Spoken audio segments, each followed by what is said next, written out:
Hey, Mike Wallace from Straight Path Solutions. I just uploaded a video or just made a video, and you either maybe saw it a couple days ago or a few days ago. All depends on when I post that one and when I post this one. But a side thought from that one. So if you haven't seen the other video, I recommend you watch that one, or don't even watch that video. Just look at the link from that video and go check out that podcast. And think about your day job. Think about your technology and your applications, and I think you'll naturally see where that video applies and what I'm trying to say. I was talking about sunk cost fallacy and how it can get us in trouble, and how it makes a lot of people sort of really hold on to ideas they maybe shouldn't have. And I'm not sure if it was that podcast or a different podcast, but there's a great story. I actually listen to the podcast. I don't want to get off track. So the main point of this video, though, is I want to ask you a question. And this is especially for people who make software or for SaaS companies, but it can be for service companies too. In fact, if I'm perfectly blunt with you and honest with myself, I think if I ask this of myself, I can probably picture a customer or two, and I can picture some processes that we can do better, and it's with that admission that I share this advice. So I'm not trying to preach to you about something I've attained or something I'm an expert at, because I'm not. I have a lot of work to do here, but we're getting there. But let me ask you a question, and this is the main point of the video. Why do your customers stay with you? That's the question. Why do your customers stay with you? So if you're a software as a service company, why is somebody spending money each month to log on to your software package? Especially if there's competition. If you're a remote DBA services company, or what I prefer to say, a managed services company like we do at Straight Path, why are your customers staying with you? Why are our customers staying with us? And you could ask it about anything, If you're married, why are you still married? Why is your spouse staying with you? If you're employed, why is your employer sticking with you? We could ask all these questions. But the question to ask yourself is why are people taking a bet on you? Why are people making a chance on you? And there's many answers we could give.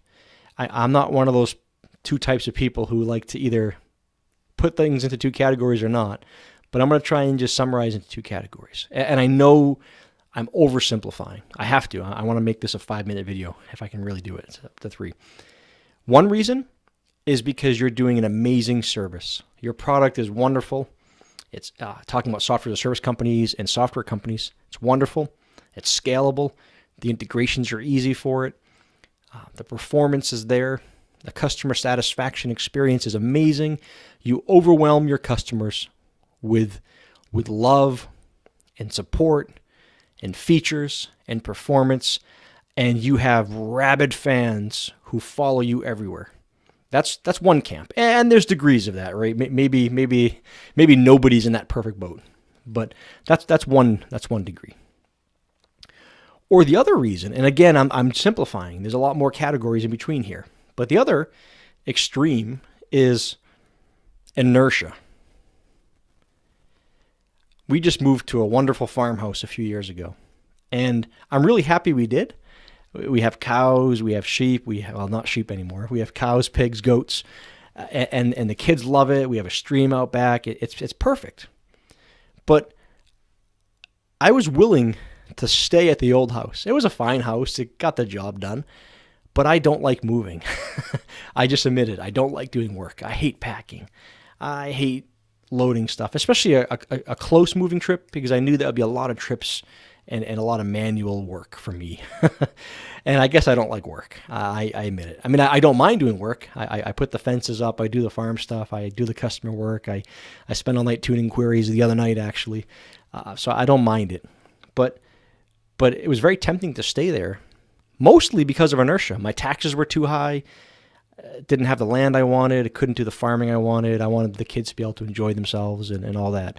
But because of inertia, I almost stayed. Are your customers staying with you because of inertia? Now, I go in and do a lot of health checks for customers. I do a lot of assessments, a lot of performance tuning. I'm talking about the database platform, but really you can talk about your application, your function, your architecture, any part of the stack. Are people staying with you because 3 or 4 or 5 years ago they made a bet on you, and now they have all their system, they have their contacts there, they have all their tools there, they don't want to have to migrate because to them migration is hard? Well, if you are in that second camp, if your customers are mostly staying with you because changing is a pain in the butt, you need to stop, because you probably know this. You probably hear this from your surveys. You get this sense from your customer support people. You know that you are lucking out by inertia. You know that you're sort of having luck, for lack of a better word, and you have enough customers that you can have some attrition. But how much attrition can you have? And let me tell you something. One of the things that's coming out of SaaS cloud providers and SaaS software providers is ease of migration, ease of onboarding, ease of transformation. Migrations are getting easier. I've helped clients change database vendors. Going from one cloud to the other is getting easier. Taking your data and whatever third-party software service you're in, taking the data from your system out and into a new system is easier than it was 10 years ago. This isn't 20 years ago where people are sticking with whatever tool you're making because that's just the only, because you got them. You got them by whatever you want to say. You got them by it. And they can't go anywhere. You got them by the wallet, basically. Don't rely on inertia. You can make your stuff better. In fact, watch the other video or look at the podcast I referenced in the other video and ask yourself about sunk cost fallacy. It works both ways. Are you not fixing your product because you know that requires admitting there's mistakes? Because you know that requires admitting that maybe our design stinks and we have to fix it? If you're in that camp, your customers are also in that camp. Your sunk cost fallacy is, I've already spent this much money and time in the product. For me to change big things now would be crazy because we're going to lose that money we spent 30 years ago or 20 or 10 or even 5 years ago. Well, your customers are also maybe staying because of that same fallacy, because of sunk cost fallacy. They're sticking with you because somebody made that decision 3 or 5 years ago to start paying monthly fee, and they've already spent $N,000 on your product, and nobody wants to get rid of it just because they don't want to look bad. Well, what happens when management changes? What happens when they get bought and they say, wow, it takes you 16 steps to do this one thing? It takes you this? Well, when we acquire you, by the way, we use this tool. You have to migrate to our systems, et cetera, et cetera, et cetera. Don't be the product or the service provider that people stick with out of inertia. And there's takeaways for that. There's takeaways for me. In fact, it hurts me to say that because I know, I have a list of things here on my desk. I'm not going to show you my desk. It's a mess. But I have a list of things here on my desk. I know I need to do better. We have initiatives. I'm working on that with my employees. We're trying to make a lot of things better. We're trying to give the best service we can. And I know there's things I could do better. But I don't want anybody to stick with me because they've already given me the access. They've already paid the money. They don't want to look bad.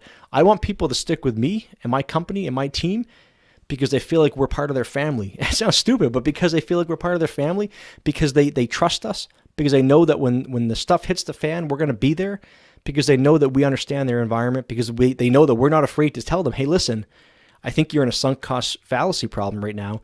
Your code stinks and you have to fix it. This isn't going to scale. Like, they know I have the freedom to say that. But I can still do better. And I bet you can too. So, the pitch for the database side, I said 5 minutes, this is now 10. The pitch, sort of the why are you saying this video, right? So the only marketing pitch I'll give you is that's why you should do a health check, right? And that's not my point of this video. I don't care if you use me or one of the other thousands of tools or download a tool on your own, but you should look at your environment, especially if you're a SQL Server Shop or a Microsoft Data Stack in the cloud. You should get some experts to look at it from the outside and tell you. A lot of times, people inside are maybe afraid to tell you that there's a problem, politics and whatever else. So look for that expertise outside, and ask yourself the decision. In fact, in one of the podcasts I listened to recently, there was a great question, and I'll stop on that. The question was, I want to say, and I should know their names. It just shows you how bad of a business person I am that I don't remember the names, but the co-chair people of or CEOs or whatever they were of Intel had a conversation, and they one day said, "Hey, if somebody were to come in from the outside and take over our job, what would they do differently?" And the answer was, without a doubt, they get out of the memory business. And they said, well, how about we go outside, come back in, and pretend like we're new owners and do the right thing? So ask yourself the question, if you got purchased by somebody, if somebody else took over, what would be the first thing they change? And you already know what it is. Everybody knows in their head. Everybody knows in their heart. In fact, maybe your heart's beating a mile a minute because I'm talking about the problem that you know about. So ask yourself, what would we do differently? And to DBAs, so I'm trying to bring it into the DBAs too, but for DBAs, actually there's a whole blog post I'm going to write about this. But for DBAs, what would you do if you were a new DBA taking over your environment? I know there are skeletons in your SQL Server that you know about, or things you don't fully understand and don't know about. So go fix them. Learn about them and fix them. There's tons of free resources. You can, sure, I'm pitching a business and I'm pitching a health check, and yeah, I'd love to take $1,000 from you and check your SQL Server and teach you stuff. Absolutely, don't get me wrong.